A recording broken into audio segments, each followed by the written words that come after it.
All right, Erica, Lindsay Ayala back here to talk about the Seattle Kraken.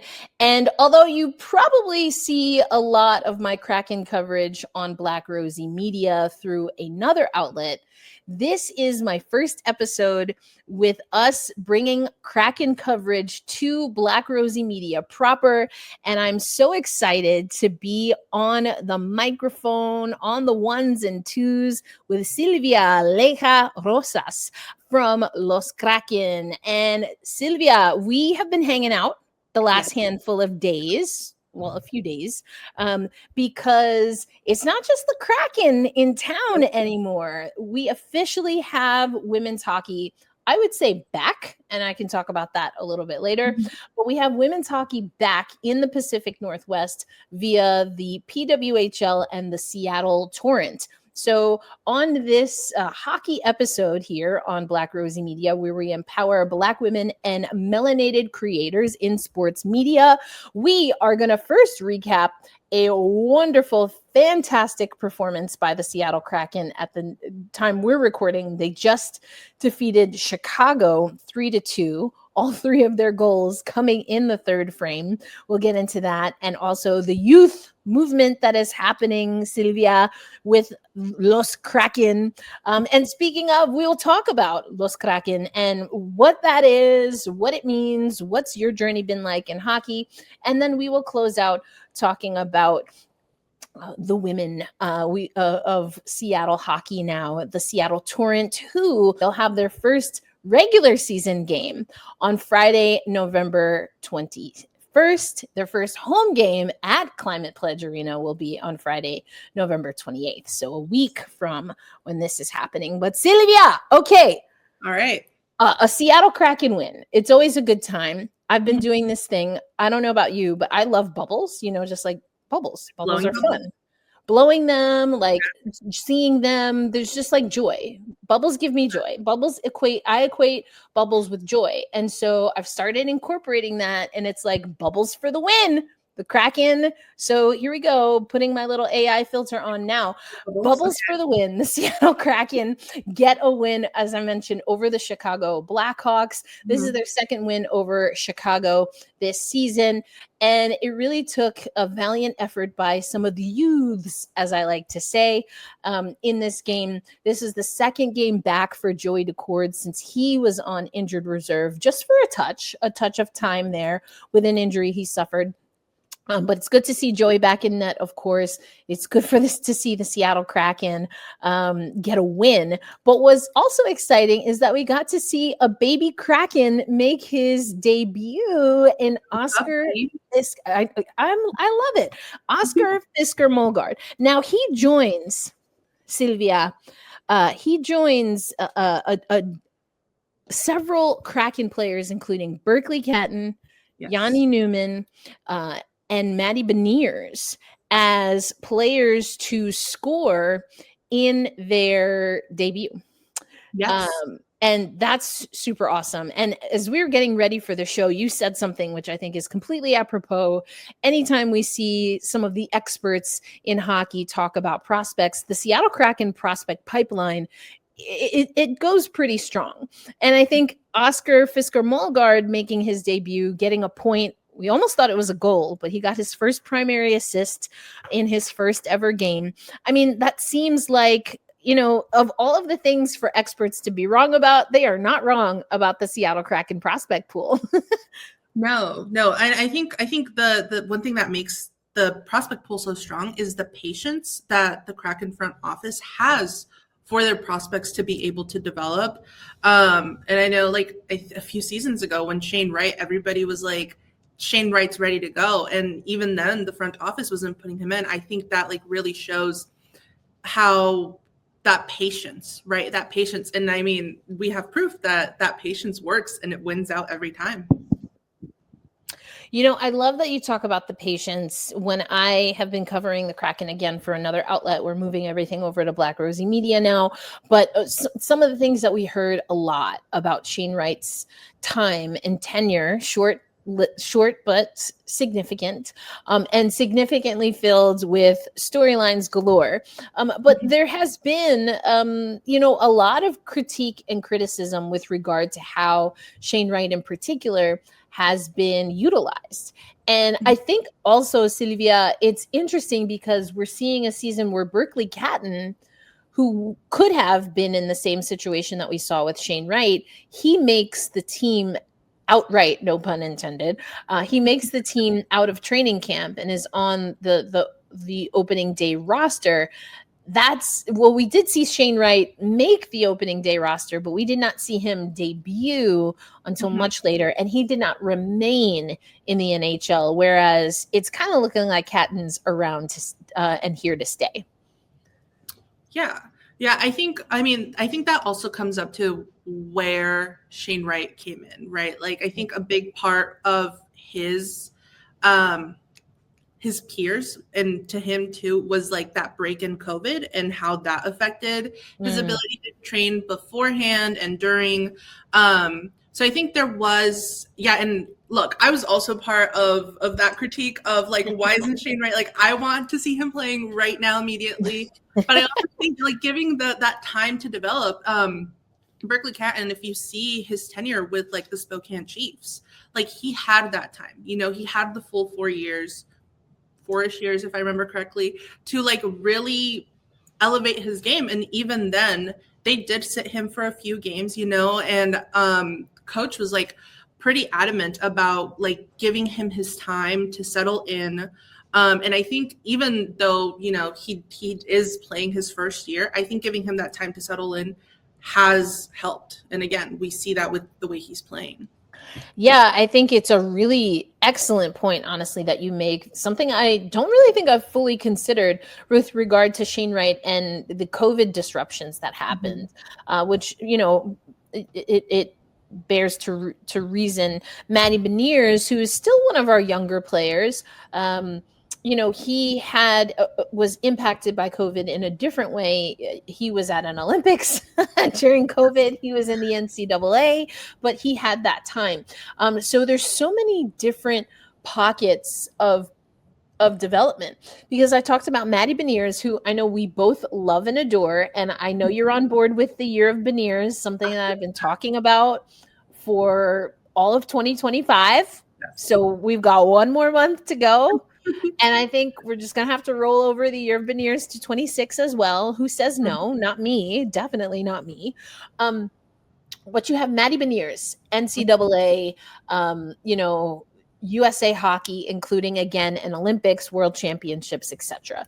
Then you have Berkeley Catton, Shane Wright as two examples who go through junior hockey and don't go to the NCAA. That's a pipeline. And then we have to come back to someone who I absolutely loved in training camp, and that is Oskar Fisker Mølgaard. Also, I was able to talk with him. He's such an adorable human being. Like, the Kraken also pick like good humans for the most part. I have never had a bad experience speaking to a Kraken player. I mean, we all have our things, right? So I'm not saying they're perfect. I don't actually know these people. Like, we don't talk on the phone on the regular. And I just felt like we had a great conversation. We talked about how, although he didn't get to play with Oliver Bjorkstrand, his dad did. And so there was that excitement, and he might get to play with Bjorkstrand if he makes the Olympic team and like all of this stuff. But, Mølgaard, his prospect journey doesn't come through the NCAA. Doesn't come through junior hockey. He was playing pro hockey, playing with the big boys in Sweden. And we heard, on the Seattle Kraken broadcast post-game after this win over Chicago, that they were saying that's one of the best leagues. And it's a defensive-minded league. There's a lot of discipline. And that just seems like what we're hearing, in some of the analysis that we heard from our studio crew, the Kraken Hockey Network studio crew, is that everything that Mølgaard can bring is exactly what Lane Lambert has been preaching. Yes. You know, he wants defense first. He wants people who are responsible, but also have a high IQ and the creativity, the confidence to work within, you know, what the game is giving them. Mm-hmm. Yeah, and they got it. And they got it. Yeah. Yeah, 100%. So seeing Mølgaard in his debut, that was amazing. But I want to come back to Matty B before we move on to our next topic, which is all about you, darling. But the year of Beniers, it's something that Jessica Campbell told me in an interview at the top of the year. I was actually at the PWHL Takeover Tour and got to sit down and chat with her.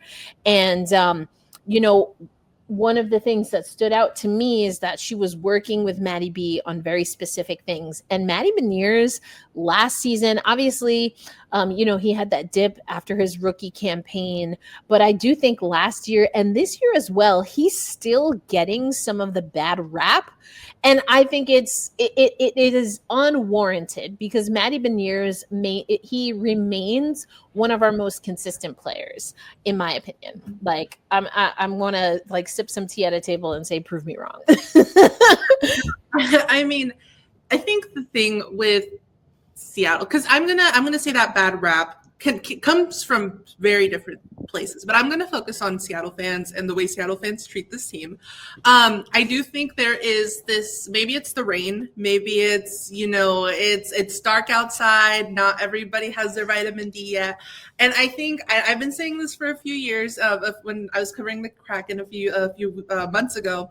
There's the certain pessimism to being a Kraken fan, right? And I think there's a certain pessimism to be a Seattle sports fan in general, where like, you know, if we're not winning every day, things aren't coming out, like it's, you know, screw you and screw the whole team, even if you're not a part of that loss. And I think that's a big reason. It feels to me like that's a big reason, because you're right. I think it is the year of Beniers. I think, you know, we're seeing I would go as far to say that we're seeing a Beniers that we saw his rookie year. You know, earlier we were talking about his assists, right? A majority of his assists are primary assists. He's up and down the ice. He's a complete player. Like might have been the second period today in Chicago where he like loses his stick. You know, he's like in the middle, gets hit. And I think that's, you know, going back to what Lane Lambert said, like that is the kind of player that the Kraken are trying to foster. Yep. And that even proves it. And year Beniers 26, 27. I know that. Hey, we'll just keep rolling it over. It is the Beniers era. I always say that wrong. Like my New York accent comes out. And so when I want to say era, I say error. And when I want to say error, I say era. It's very weird. Anyway, it is the timeline of Matty Beniers. We are here for it. I trust in Jessica Campbell. She and Beniers worked on it, got to talk with Matty just outside of training camp heading into the regular season about it. He laughed a little bit about it. You know, I think there was maybe a little bit more ribbing to the expression than I understood, because Matty said to me, he's like, yeah, that's a good way of putting it. I just thought it was all good, but like maybe Jessica was like, I mean, we're gonna need 25 to be the year of Beniers, because baby, I don't know what happened in 24. Like for real though, like we're gonna need a follow-up on that. But Beniers is getting it done. I think it's interesting because I know you are living in Washington. You know, I just visit. I fly in a time or two for now. You know, I'm working on it. But I think it's interesting because my engagement with Kraken fans, with Seattle fans, has almost been more Pollyanna. You know, like I was recording an episode of a podcast, and you know, someone put in, or I recorded an episode of a podcast, and in the comments someone said something like oh, you know, and honestly you could pick any year and this could still be the comment, but they were like, you know, you can't blame them for the loss, like they're dealing with so many injuries. And I was like, excuse me. Excuse me. Listen, injuries are not ideal. Nobody likes to deal with them. And death taxes hockey injuries, you know, like it is a physical sport. We know someone's going to be out for a little bit. You don't want it to happen, but it's going to happen. And so I was like, oh man, okay, like like blame. Okay, maybe the word blame. I don't know how people feel about that, but you absolutely can hold this team accountable for what they aren't doing. And honestly, early in the Chicago game, it looked like it was going to be that old Kraken crap, as I say.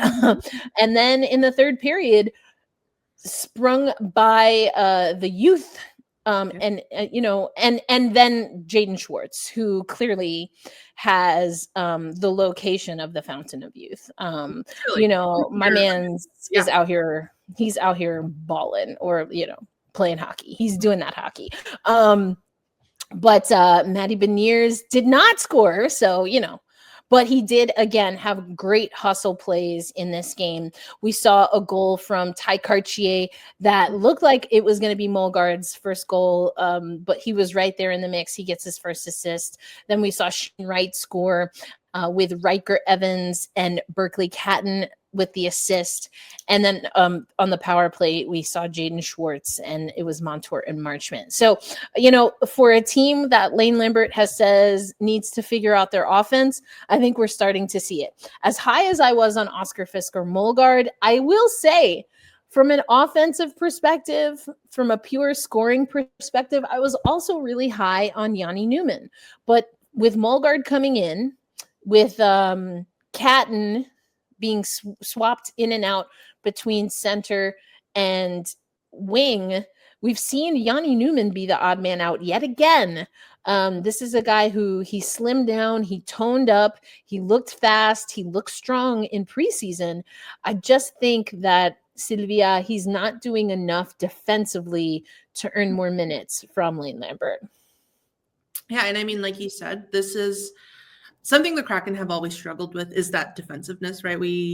Last year, maybe Come on, talk about it.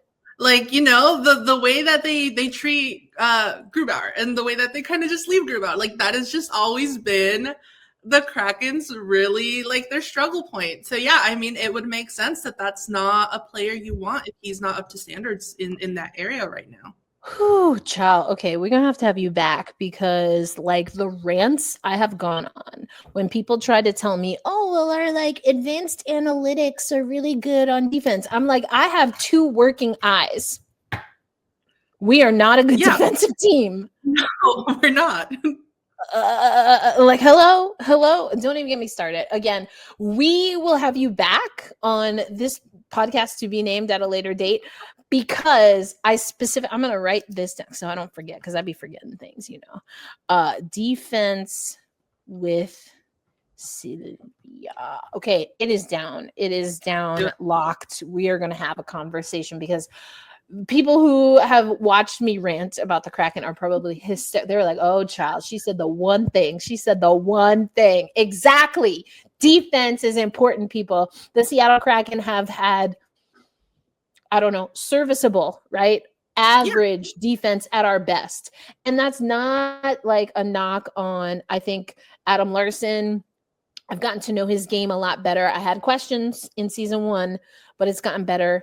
I think Jamie Alexiak, especially early last season, I was like, Jamie, I think I need to take back every bad thing I ever said. Like, my man was moving on the ice. Them feet were moving. Because at times I was like, okay, like, how fast can a big rig actually move? Okay. Really. I think that's a really exemplary way to describe that aspect of the game for the Kraken. What are the expectations that we have for this team, and what are they actually delivering? Yeah. And I think, the fact that they have become a third period team really shows that is the problem. Maybe if the defense is a little bit better, we wouldn't have to be a third period team. Maybe we could be a 60-minute team, Yeah, listen, hermana, don't even get me started. Maybe if we were a little bit more solid defensively, and don't take my word for it, because Vince Dunn just talked about this. Mm-hmm. And I have a whole segment prepared to break down what Vince Dunn said. He said, our goaltending gets a bad rap. Now, that alone, I was like, oh, okay, Vince, tell me more. Like, what do you mean? Like, I'm okay. Like, I hear you, I'm not sure I'm ready to hop on board, but I hear you. And some of the things that he said was, if you look at what's happening, that we have to be better in front of our goaltenders defensively. So maybe if we were better defensively, we wouldn't see one of our goaltenders perennially hurt. I mean, it's every year, Silvia, every single season, our A1 goaltender goes down with an injury. And if we're lucky, we get a season 2 performance like Martin Jones. And that's the only reason this team has ever made it to the playoffs. Yep. Martin Jones held this team together with a hope and a dream for Philip Grubauer to come back healthy and be the German gentleman that we expected to see all that time. So, and then as effectively our third option this year, he comes in relief of Matt Murray and has one of his best games in a Kraken uniform. It's like every year we get this fantastic performance from a goaltender who barely made the team. There's something in the air at CPA. There's something in the it's something. Is something, but we will get into that. Hopefully you'll be ever so inclined to join me again to talk all things Kraken. But right now I want to know more about you, Silvia, and Los Kraken. But first, let's do a little bit of a break here. I want to let folks know that over at Black Rosie Media, we are a big ally, or try to be, because you should never call yourself an ally. You should let the groups that you are being supportive of, don you, if you will. But we try to be an allyship. And that's why we do bank with Ally Bank. Ally Bank, do it right, digitally, financially, personally. I can tell you what, listen, Black Rosie Media thought we was going to have an issue, with the money. The money was acting kind of funny with a specific vendor that we had. And I was able to call Ally Bank. They looked up the account, they flagged what was the discrepancy and handled it right away. And that's just a personal testimony. Ally Bank has been at the forefront of businesses, of sponsors, really being about equity when it comes to sports. And some of the things that we see on ESPN, or other networks like the network, 3-letter network I work for, it is because Ally Bank has stepped up, opened up their checking account and delivered sponsorship dollars for media outlets and women's sports leagues to do storytelling about women in sports. So, we also know the WNBA has partnered up with Ally. And so just like the WNBA and a lot of other places, we here at Black Rosie Media are all about Ally. If you want to open up your checking account, use the link that is in our show notes. That is a way for you to check out what Ally has to offer. And it's a way to also help us here at Black Rosie Media with our referral code. So go check that out. Okay, Silvia, usually I start this way when we have a guest, but we are recording almost immediately after the Kraken game. So we wanted to get into that. But I ask the brown sugar question when I have a guest on for the first time. Comes from a great, fantastic movie called Brown Sugar, and I remix it. So the brown sugar remix question for you, Silvia, is when did you fall in love with hockey? Yeah, this is actually one of my favorite stories to tell. So I fell in love with hockey maybe 2006, 2007. I'm 25 now. Time before 2016 just doesn't exist. 2006, 2007. I was originally born in Mexico. Came to the United States when I was about 4. So I was just learning English. Basically, I was 6, 7 years old. I was 6, 7, just learning English. And I had some very funny neighbors. There were these twin girls who played hockey locally at our rink in Central Washington. I went from Mexico, immediately landed in Central Washington, have very rarely left. They were, or their dad was from Pittsburgh. They just moved. They loved playing street hockey. These were some of the first friends I'd ever made. And they were just so adamant that I needed to pick a team. I could not play with them if I did not have a team. And I remember at the time we were either learning about puffins or I had a puffins on my mind. My mom had just bought me this little puffin stuffed toy at a Borders, Borders back when. I was this is my team. They were there are no teams like this. You're a penguin now. And I'm like, oh, what? So like I like, you know, it's a nice word because it's the same in Spanish. So I just like, I used to go to public library a lot as a kid as well, because my parents worked all the time, and I was an only child.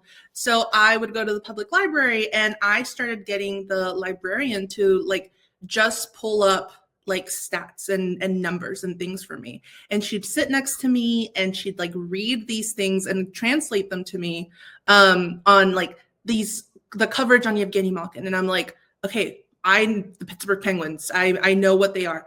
And I'm the kind of person where like, if I'm going to have a conversation, and I guess I've done this since a kid, I'm going to know everything about that before I even come to you with it. So I'd come back. Yeah, I'd come back and they'd be like, okay, we're going to play. They'd come knock at the door and they're like, we're going to play. And I'm like, did you know Evgeny Malkin did this today? So like, just like, what? They're like, we don't actually watch hockey. Our dad does, right? Like, coming back, like, you know, the lies. Yeah.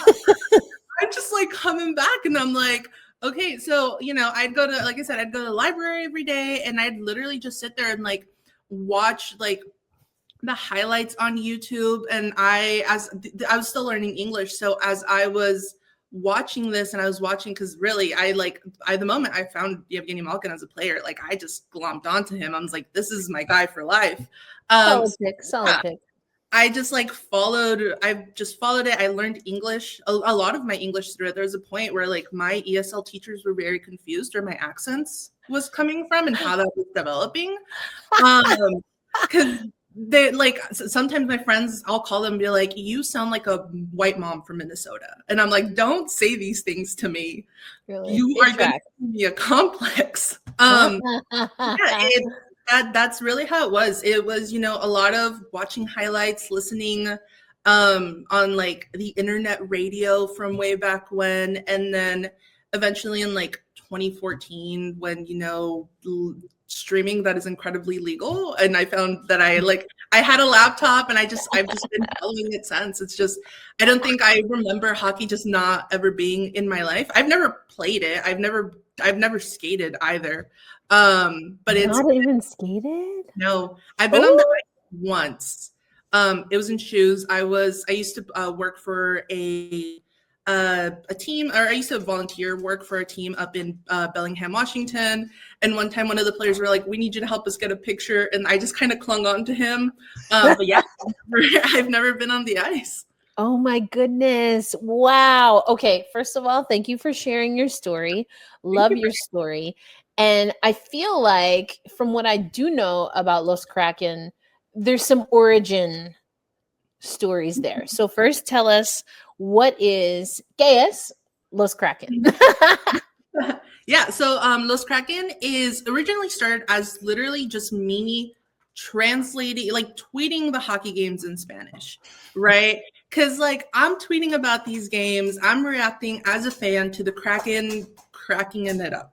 So I'm like, let me see if I can tweet these in Spanish. And this was around the time. So I have a younger brother. He's 10, and a few years ago he started playing hockey, mostly because I asked him to, and he said yes. And I do anything to live vicariously through my siblings.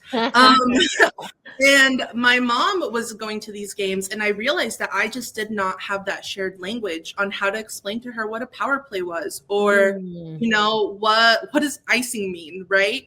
And not that it really matters much in like a U10, U11 like level, but like I did want to have that language of like, you know, explaining to her the game that she was waking up at 6 a.m. to like lose that. Wow. Yeah, so like I took, you know, that like just regularly tweeting, and I opened a Twitter account because Vegas has one, you know, they have Los VGK. Coachella Valley now, every once in a while they do Los Firebirds, things like that. So I was like, first of all, I'm gonna take this before the Kraken actually do. This is mine now. And I like, you know, how do I build that community? So I started primarily on Twitter last season, just tweeting those, translating some of the like post-game interviews, clipping things. Again, mostly to have that shared language first with my family. because I'm a very family oriented person, and like I've taken my mom to so many hockey games. I actually took my dad to his first hockey game here in Tri-Cities recently, and he loved it. Oh my god, he was having the time of his life. And I noticed that when I took my dad, like I could totally explain what a power play was. I knew what the word for icing was in Spanish because like I'd just been in Los Kraken. So like Los Kraken is it's basically a Twitter right now. It exists as a Twitter. My goal is to grow it a lot more this year and expand that community and bring those folks in. I mean, I love that. I come from a family of Hispanic, well, I would say Latin descent, from Puerto Rico y Cuba. And, I grew up as, second generation in the, I guess what we would say continental US, comparative to my grandparents who are from the islands, and my mother specifically, who was born in the United States, but then moved back to Cuba before coming back here, and where she was effectively raised. So both of my parents were first generation, effectively doing a lot of translating for their parents. And, in the time that they came up, that was like, it was this big burden that you did because your family needed it, but it wasn't something that you necessarily wanted to pass on. So we did not grow up speaking Spanish at all in my direct immediate household. It was only when I was with my grandparents that I would be around Spanish. So I come from this from a completely different angle, and I learned hockey as an adult rink rat, as I sometimes say. But I think it's so cool. I've gotten into what Latin American countries, African countries, or what people would consider air quote non-traditional markets through the Amerigo Latam Cup. And I've been a broadcaster doing that for, I think, next year would be already 5 years, something like that. And it's been so much fun. Like I almost started crying the first year I went. I'm getting ready for my first game, and I walk into the rink and I hear a familiar voice. And I was like, it took me a minute to realize what I was hearing, because it was so unfamiliar to hear in a hockey rink. But it wasn't like it's not like my family flew in. Like, girl, they don't care about the hockey. But it's not like my family flew in, or like I ran into a cousin, which there are a lot of Ayalas. Not all of them are my cousin, but they might be. But it was Celia Cruz. I was hearing a Celia song, and I just had never heard Celia Cruz in anything other than maybe baseball. And I don't watch a lot of soccer or football, but if I were there, I would have been like, okay, Celia, but like hockey at a hockey rink. So that threw me, and I was like, I'm sold. I'm in. Like this is what I need. So the question that I want to ask you that I think would be fun is, what are some of your favorite phrases, hockey phrases en español? Oof, that's an interesting one. Honestly, I think, and I'll say this is my disclaimer for anything Los Kraken. Los Kraken is a Spanglish event. Okay. Because a lot of the time you there isn't a direct translation, right? I will say, and everybody in hockey is always like yelling shoot. And like I said, I took my dad to his first game, and I think this really cemented, because something I'll do is, if somebody scores, in Latin America, there it's very common for that like really long, like golazo, long, right? Love doing that. I think bringing that to hockey, bringing that to a game that's already so energetic, that's already so passionate. Yes. And bringing that like flair of like traditional, like, I remember growing up watching El Compayito and all of these like incredible Mexican and Latin or Hispanic speaking broadcasters cover soccer and football. And I was like, I'm not a very good public speaker, but like, I love listening to it. So being able to bring that, like those little flares is amazing. But like, the other one, like, we're always yelling shoot. My dad started, when I took him to his first hockey game, he'd go, tira, tira, tira, like 3 times and just kept repeating it. And I'm like, oh my God, like this is good. But yeah, I think, just getting those classics, bringing in again that flair and like just like tira, because there's something, I think maybe this could just be me. Maybe there's other Spanish speakers who like speak Spanish as a first language also understand this. There's something about Spanish where like it comes off, especially Mexican Spanish. I can speak to that specifically. It come off a little, a little aggressive sometimes, a little rudos, and something with the Mexicans, like I do not cuss in Spanish sometimes. That's a little too much for me. Like that's about all I can do. That and order food. Like I always feel like it feels so like I feel like I'm doing something even worse than if I like cuss in English. And it's like putting a hex on someone, like, Yeah.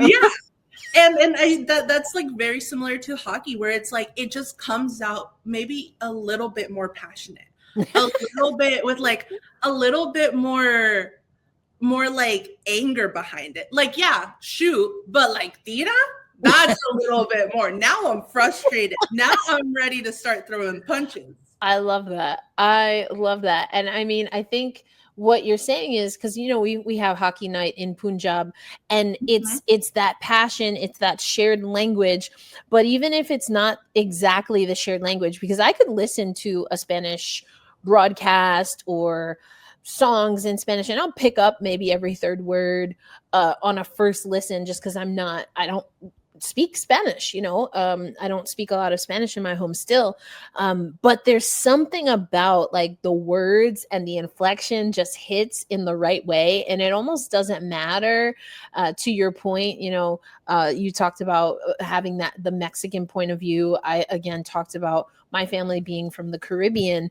There are certain things that, they just translate. Like I was doing a Medigo Latam Cup, and I was with another Latina, and something happened, and like neither one of us really wanted to commit to whether it was good or bad. So we were just like, ooh, ew, ooh, ew, like that is just a sound. Like I don't even know how to spell that, but it's just, and then we started laughing because it's like, oh my gosh, like we both made the same, like from Chile, from Puerto Rico, it doesn't matter. Like there's just certain things that they just translate differently, like you said, in Spanish, and the culture that comes with the words, and that happens in all languages. I mean, you did the whole 6-7 thing. I mean, that's that's like a cultural thing in English. It and so I love how in live action broadcasting, so sports broadcasting, you can bring all of these different elements to live action sports to put an emphasis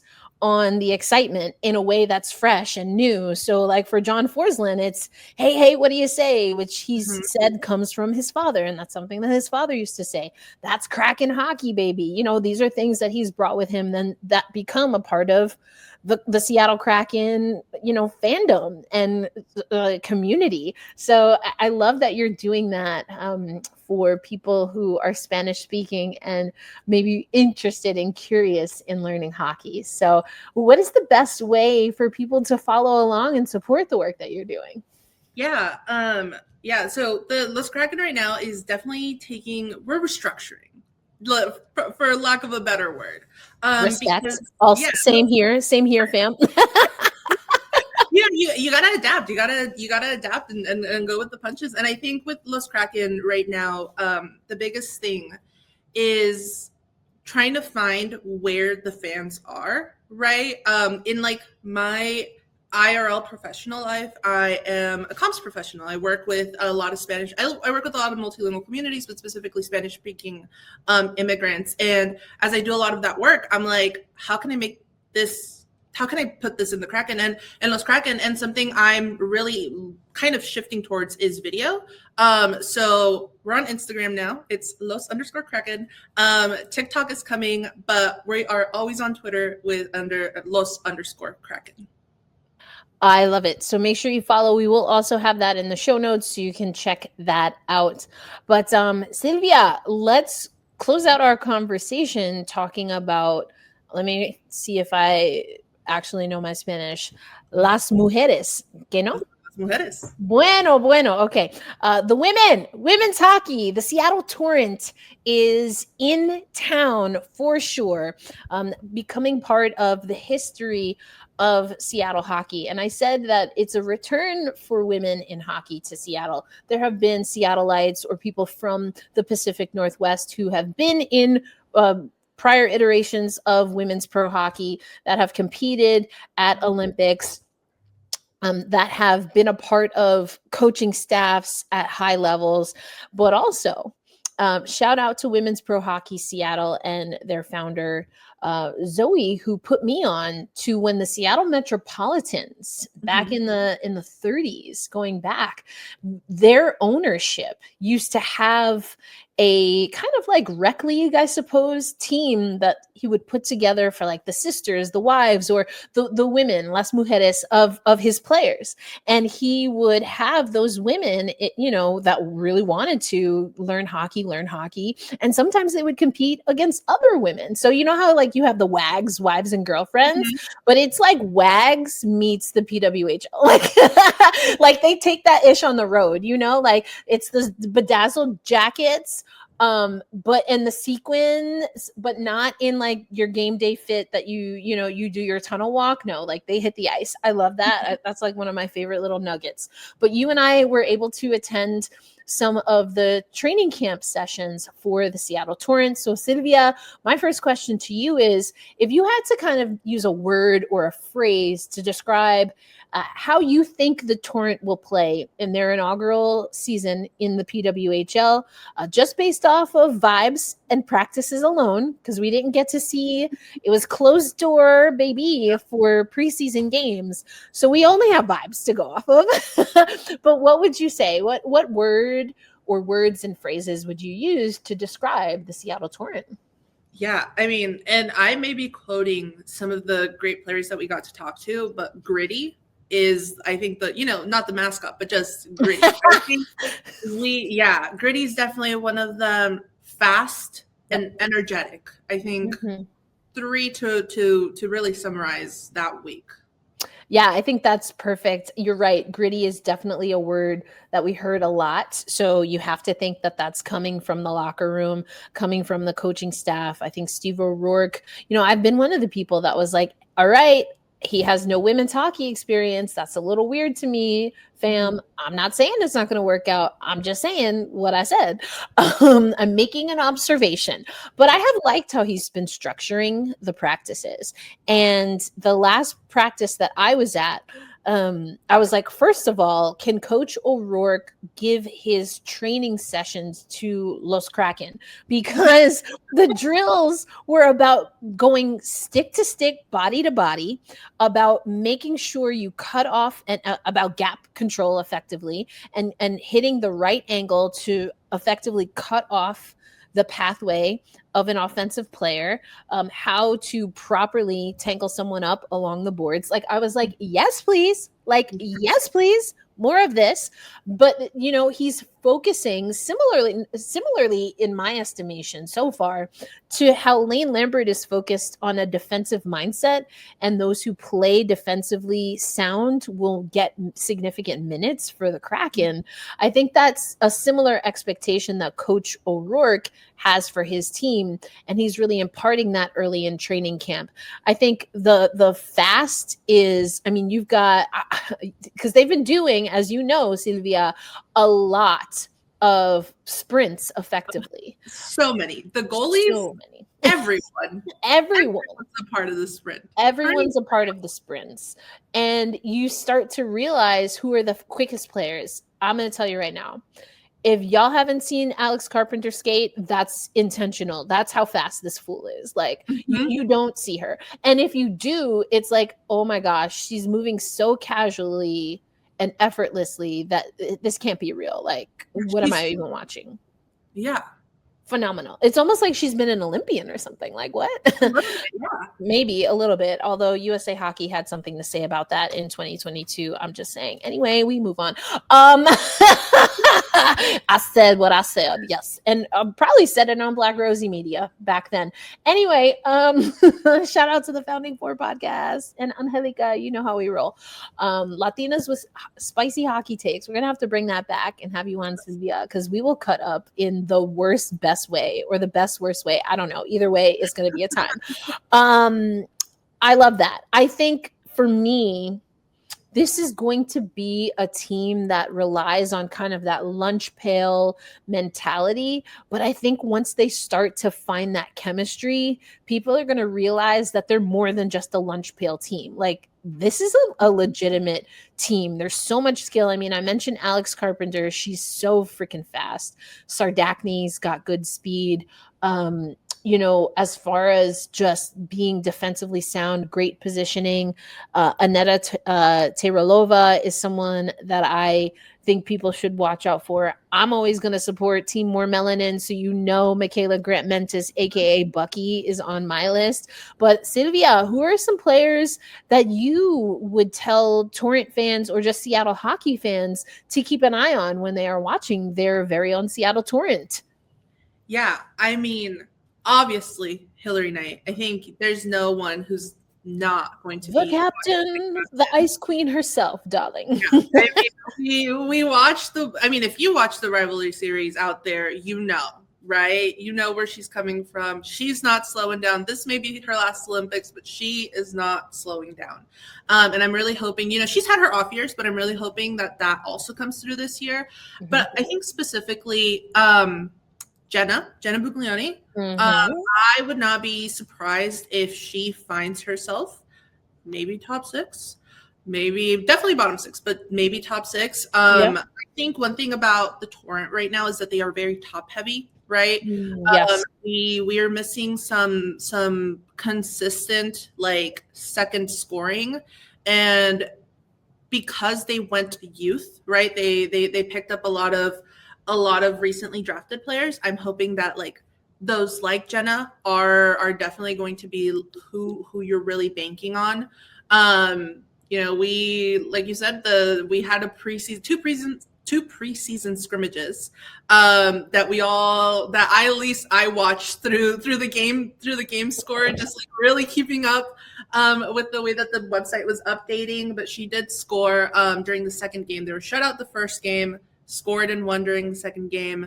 And Jenna was on that score sheet. So I'm really hoping, she has speed.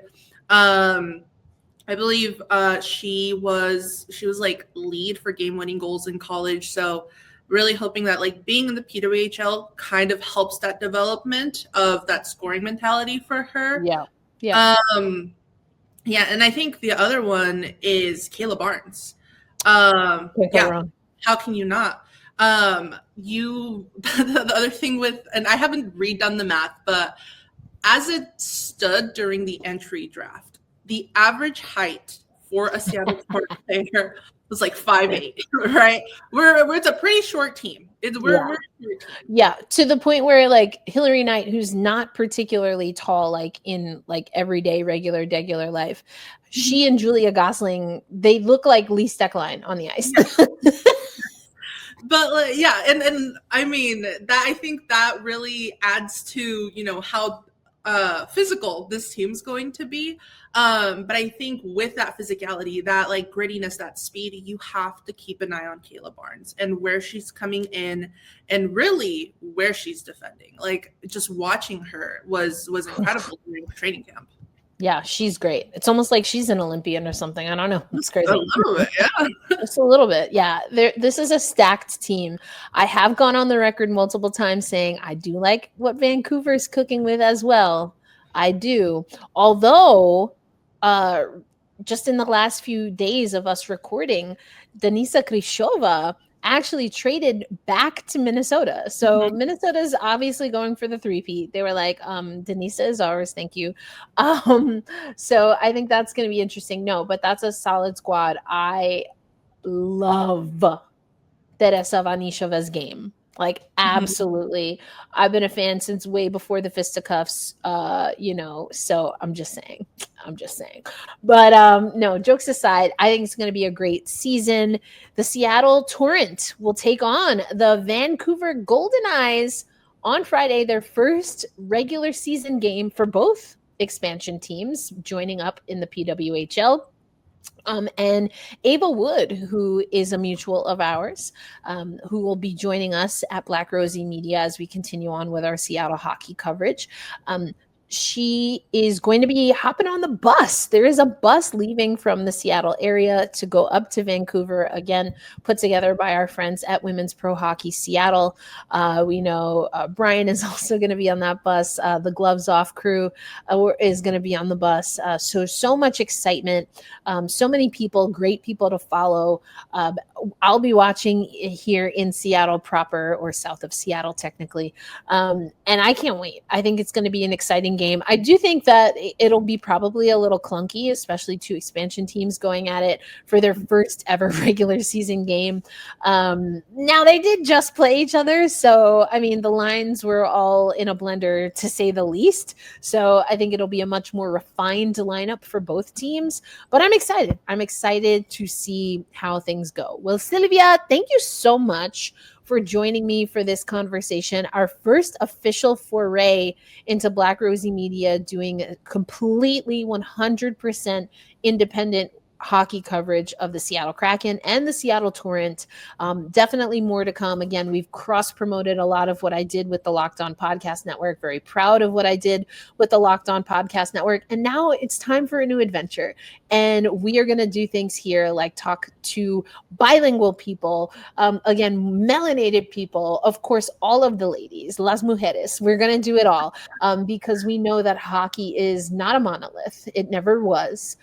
Historically, currently, and the future, we know, is wide and bright and includes us all. So that is the coverage that you can expect here, as always, on Black Rosie Media. But for Silvia Leija Rosas, my name is Erica L. Ayala. Thank you so much for tapping into Black Rosie Media as we cover Seattle hockey. That's right, the Kraken and the Torrent. Make sure that you follow Los _Kraken. Check it out. Check out what Silvia is doing. And again, we're going to have Silvia back because we have to have a conversation about defense. I wrote it in my handy dandy notebook, so that's how you know it's really happening. But for Silvia, Erika Lindsay Ayala, thank you so much, hockey fans. And I'm going to keep my phrase that I would usually say on my Kraken podcast, a reminder to be kind to yourself. And when you're willing and able, extend that kindness to other people. We hold fast, we stay true, and loud and proud we say, let's go Kraken and let's go Torrent. Adiós. Muchas gracias. Adiós.